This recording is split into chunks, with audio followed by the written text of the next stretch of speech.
Que ce soit pour les effets spéciaux de la télévision et du cinéma, mais aussi pour les artifices de la mode ou du théâtre, maquiller relève quasiment d'une œuvre d'art. À chaque trait, sa muqueuse. À chaque coup de pinceau, sa créativité. À chaque couleur, sa forme. Sans les maquilleuses, la magie du spectacle n'existerait pas. Et l'une qui prend ce métier du divertissement très au sérieux, c'est Monique, la directrice de l'école de maquillage artistique de Narbonne.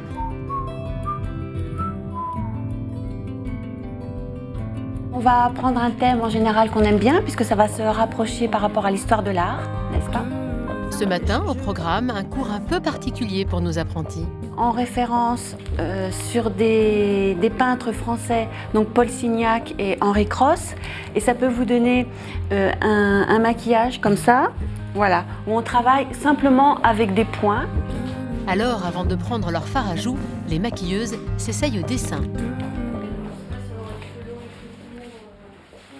C'est du graphisme, donc avec un aplat de couleurs, donc ça veut dire qu'il n'y a pas de dégradé, il n'y a pas de volume, voilà. Donc on étudie aussi beaucoup l'histoire de l'art, comment, à travers différentes époques, on s'est maquillé, quels matériaux on a utilisés, voilà. On essaye de fouiller un petit peu partout, quoi. On est très très curieux, quoi. Du pointillisme, du cubisme ou du structuralisme, les sources d'inspiration sont sans limite. Après la théorie vient la pratique. Retour dans les conditions du réel. Ici, Johan, le professeur, met les élèves en condition à quelques heures d'un grand défilé de mode. Ça dépend surtout de l'effet voulu. Si tu veux agrandir, c'est du blanc, et si tu veux vraiment rapetisser le regard ou donner cette intensité, dans ces cas-là, c'est le noir. Donc là, par exemple, ne pas oublier le crayon dans la muqueuse, ou vraiment que les sourcils soient symétriques, ainsi que le maquillage, que les points lumière soient bien mis en valeur, etc. pour faire ressortir la beauté de la femme. Faire ressortir la beauté en quelques coups de pinceau. Le maquillage de mode, lui, demande un apparat plus sophistiqué, mais aussi plus coloré. Pour ce mannequin réalisé tout en dégradé, c'est 2 heures de maquillage coiffure. Une création, somme toute, très personnelle.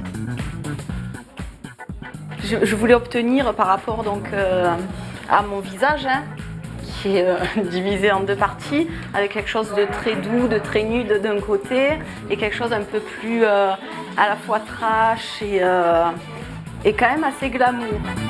À quelques mois de leur sortie de l'école, la priorité pour elle, c'est de se constituer un bouc. Le fait d'avoir tiré ses cheveux en arrière sur le côté où elle est peu maquillée, ça lui donne un effet rasé. Un book, c'est une collection de photos montrant les différents maquillages que les filles sont capables de réaliser. Un objet indispensable pour aller démarcher chez les recruteurs, alors on profite des services du professionnel venu pour la journée. Chaque élève a son propre vision. Des fois on discute et on essaie de l'immortaliser le mieux possible. Maquiller de sublimes mannequins est une chose, mais maquiller Madame Tout-le-Monde en est une autre. Mais bon, on ne se lance pas dans des maquillages. Vous avez l'habitude de vous maquiller? Un petit peu, mais pas énormément. Une des animations que Monique aime faire à ses élèves, c'est de leur apprendre à maquiller les passantes en pleine rue. Rien de sadique de sa part, mais simplement une nécessité professionnelle. Apprendre à maquiller au naturel. Pour moi, un bon maquillage, c'est quelque chose de pas très chargé, qui reste naturel, lumineux, parce que je ne me maquille en principe jamais. Et certaines sont ravies des soins qu'elles reçoivent et repartent avec quelques petits conseils beauté. Pour les femmes, ce serait un petit mascara qui est quand même indispensable, je pense, pour les femmes. Le petit crayon quand même pour faire un petit contour et accentuer les yeux. Et puis une petite touche de rouge à lèvres aussi qui fait vachement bien pour faire revivre la bouche.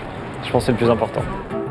C'est souvent à partir d'une myriade de détails que l'on rentre dans le personnage et que l'on raconte souvent les meilleures histoires. Le maquillage permet de créer cette mise en scène et de sublimer son personnage, au cinéma comme dans la vie de tous les jours.